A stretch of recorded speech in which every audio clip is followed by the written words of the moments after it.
മലയാള ഭാഷ ഡോക്ടർ ശ്രീസർ കൂത്താട്ടുകുളം. മാതൃഭാഷ മലയാളിക്കെന്നും പ്രിയപ്പെട്ടതാണ്. താരാട്ട് പോലെ കേട്ട് ശീലിച്ച ചാരിതയാർന്ന പദങ്ങൾ. തമിഴ് സംസ്കൃത ഭാഷാ സാന്നിധ്യം മലയാളത്തിന്റെ മുഖം മനോരമാക്കി. കൊണ്ടും കൊടുത്തും അത് ഉറവരതിയിലെത്തി. ബന്ധങ്ങളുടെ സ്നേഹതീർത്ഥം വറ്റാതെ സൂക്ഷിക്കുന്ന വാക്കുകൾ മാതൃഭാഷയ്ക്ക് മാത്രം സ്വന്തം. താദൃശ ഭാഷയ്ക്ക് ആദ്യമായൊരു നിഘണ്ടു രചിക്കാൻ ചിരതപസ്യായ ഗുണ്ടട്ട സാഹിബ് വേണ്ടിവന്നു എന്നത് വിരോധാഭാസവും. ഒടുവിൽ ശ്രീകണ്ഠേശ്വരം പത്മനാഭപിള്ള 20 വർഷത്തെ ഭഗീരഥ പ്രയത്നത്താൽ ശബ്ദധാരാവലി കൈരളിക്ക് സമർപ്പിച്ചു. വാക്ക് തെറ്റിച്ചാൽ വാളോങ്ങിക്കൊണ്ട് ആ ഏകഭാഷാ നിഘണ്ടു നിലകൊള്ളുന്നു. രാജപദവിയോടെ ഹൃദയസ്ഥരായവർ അക്ഷരങ്ങളിൽ നെറ്റിപ്പട്ടം കെട്ടിച്ച് ഭാഷയെ അണിയിച്ചൊരുക്കുന്നു. കാലികമായ മാറ്റങ്ങൾ വരുത്തിക്കൊണ്ട് അർത്ഥകരിമയും ശബ്ദസുഷമയുമുള്ള വാക്കുകൾ കൊണ്ട് നക്ഷത്ര ശോഭയോടെ വേദികളിൽ തിളങ്ങിയവരും ധാരാളം.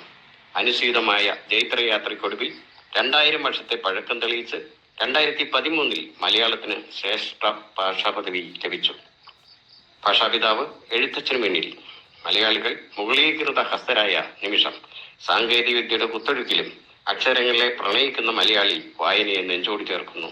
അതെ, ദശാബ്ദങ്ങളും ശതാബ്ദങ്ങളും തുഞ്ചന്റെ കിളി നിലയ്ക്കാതെ ചിലച്ചുകൊണ്ടേയിരിക്കും. അന്യഭാഷകൾ കേവലം ധാത്രിമാരാണെന്ന് വിളംബരം ചെയ്തുകൊണ്ട്.